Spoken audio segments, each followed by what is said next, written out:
So our next set of league winners here, these are going to surprise some people because these are some names you probably aren't going to be familiar with.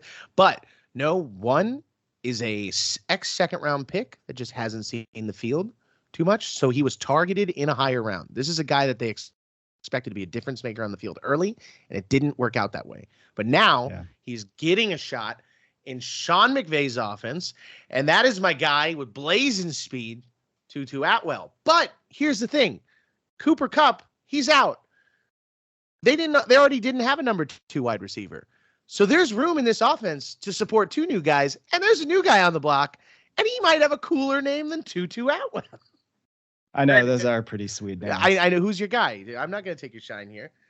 Oh, yeah, my bad. Puka Nacua. Sorry, I was reading something about Puka Nacua here. Anyway, yeah, 14 total targets. I mean, what is he? Taking over the Cooper Kupp role, 100% there. I mean, both dudes had 119 yards, by the way. So did you already bring? Yeah.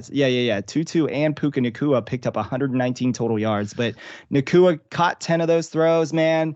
I mean, he was the possession guy. He played the Cooper Kupp role in that offense. Yeah.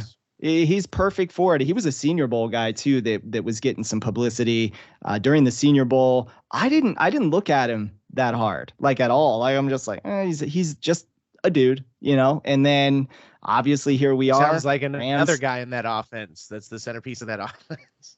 It's amazing to me. Yeah, it's amazing to me. Yeah, exactly, 100%. And then Sean McVay gets it. You hear a little bit of noise about him, you know, in the preseason, and it's like, okay, there's something here. I remember in one of our fantasy leagues, I snagged him as quick as I could. As soon as I started hearing some noise, I'm like, oh yeah, Senior Bowl guy. I saw that. I was like, what's that? What's he doing over there? I'm not messing around. I was trying to get him, and then I think somebody else heard something like a week later, grabbed him in another league. I should have got him in, but definitely a dude to keep an eye on. Obviously, if he's getting that many targets, and Matt Stafford looked good.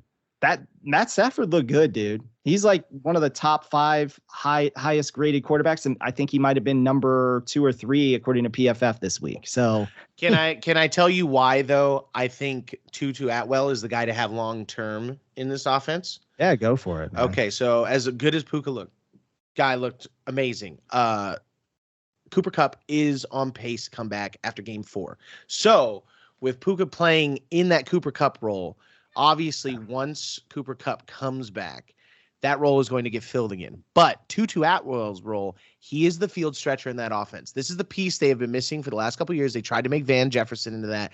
And Van Jefferson was a possession guy coming out of Florida. He got comparisons to Keenan Allen, but for some reason they kept trying to use him as the field stretcher. They drafted Tutu Atwell for that blazing speed in the second round, and he just wasn't making the plays. No one could stick him on Sunday. He ran right past a good Seattle. Like, this is a Tariq. Like, they have players in the Seattle secondary. Dude, yeah. No one could stay near him. He burned. So this, not only is Tutu Atwell going to be sustainable the entire offseason, I think, as long as Matthew Stafford's healthy, who has one of the best cannons in the NFL on a deep ball. Yeah. Once Cooper Kupp comes back and that safety has to come up, he's going to be a big play. He'll be a boomer bust guy, but that's the kind of guy I like to target in my flex spot, because that's a guy that could give you 20 points on a random week because he caught 3 balls for like 120 yards. Yeah, but what's his floor? Yeah. So we're only targeting Tutu if you've got 2 solid wide receivers, and maybe you can trade like a weaker wide receiver 3 for Tutu, and unless he's on your waiver wire. Tutu is going to be on everyone's waiver wire probably. I would have like Puka was the guy that got 12 teams and less. He'll be on the waiver wire. 14's too deep.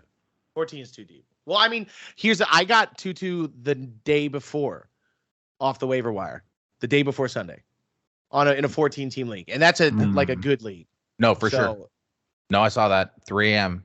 Yeah, I woke up and wanted to do that, and I was like, made a mistake. Some guys cruise the streets for trouble. I cruise the fantasy waiver wire. Yeah.